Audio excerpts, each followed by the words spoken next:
योगी मोदी जय श्री राम, जय श्री राम, जय श्री राम। योगी मोदी जय श्री राम, जय श्री राम, जय श्री राम। विनोद बिन विपुल दुबे जिंदाबाद, जिंदाबाद। विनोद बिन विपुल दुबे जिंदाबाद, जिंदाबाद। यह तस्वीरें हैं भाजपा प्रत्याशी डॉक्टर विनोद बिंद के जन संवाद कार्यक्रम की। धनीपुर, जंगीगंज हो या फिर विहसपुर, महावीर, सभी स्थानों पर भव्य कार्यक्रम में डॉक्टर विनोद बिंद का स्वागत किया गया। इस दौरान निषाद पार्टी के प्रदेश महासचिव अनूप दुबे विहसपुर में मौजूद रहे। जगापुर मिश्रान गांव में ज्ञानपुर विधायक विपुल दुबे ने बड़ा ऐलान किया। कैसा रहा जन संवाद देखिए।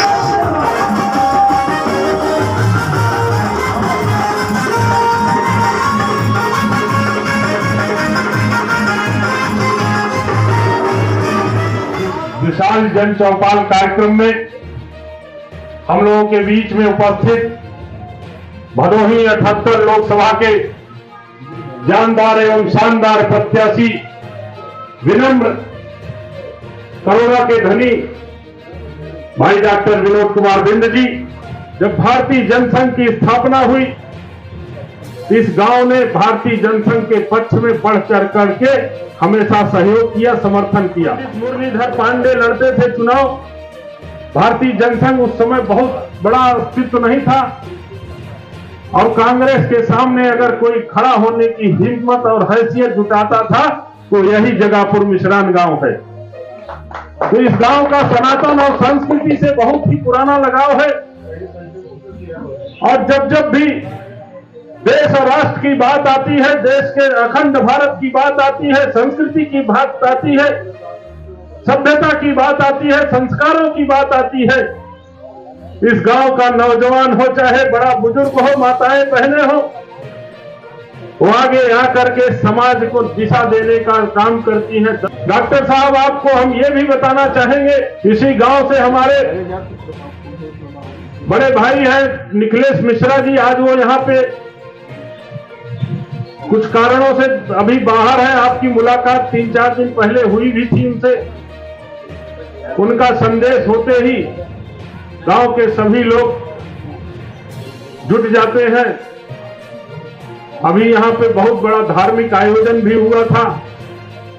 लगभग 4000-5000 लोग कथा यहाँ पे लोग सुनते थे, पूरे क्षेत्र के लोग आते थे।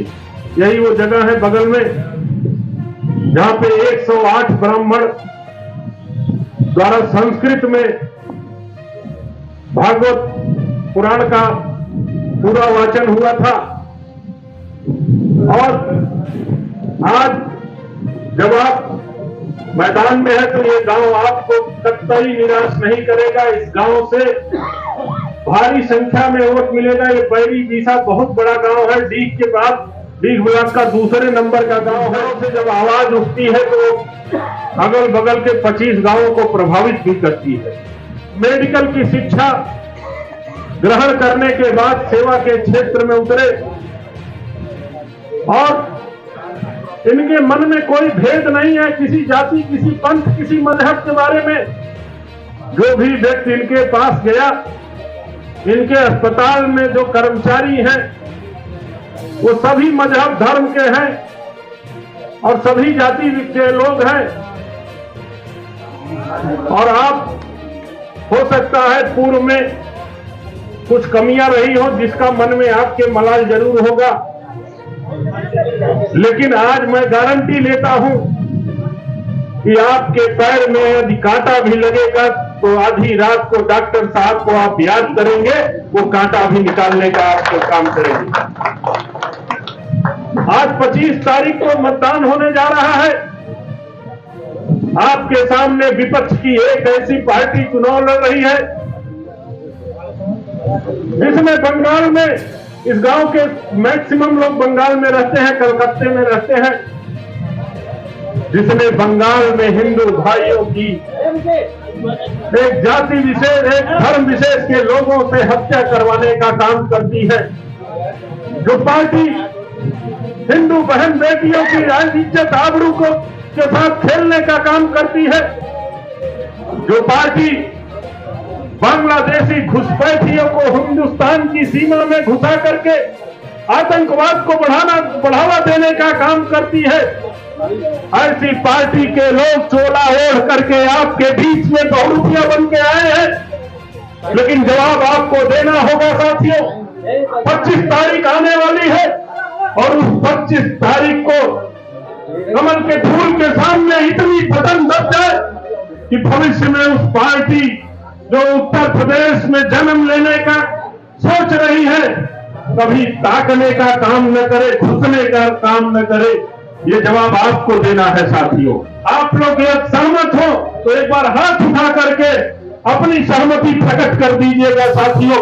मान लिया जाएगा कि इस गांव ने आज ही ऐलान कर दिया है कि 25 तारीख को कमल के फूल के सामने ही सारी बटन दबेगी तो कमल के फूल के प्रत्याशी को ही हम अपना सांसद मान लेंगे। आज एक जाति का नारा दे रहे हैं, ऐसे जाति का नारा देने वाले लोगों को आपको करारा जवाब देना है। उनके पिता यहाँ से चुनाव लड़े थे, उसके बाद कभी मुंह दिखाने भी न किसी साथी के दरवाजे पर आए हो तो मैं आपके बीच में आज ही राजनीति से संन्यास ले लूंगा। आज मैं आह्वान करता हूं अपने समाज के साथियों का, नौजवान साथियों का, बड़े बुजुर्गों का, ऐसे लोगों को करारा तमाचा मार करके यहां से खदेड़ने का काम करने की जरूरत है। ऐसे लोगों को घर के दरवाजे पर कुर्सी और खटिया भी नहीं नसीब होनी चाहिए, तब जाकर के समाज और देश आगे तरक्की करेगा। साथ मेरे साथ बोलिएगा, भारत माता की, भारत माता की।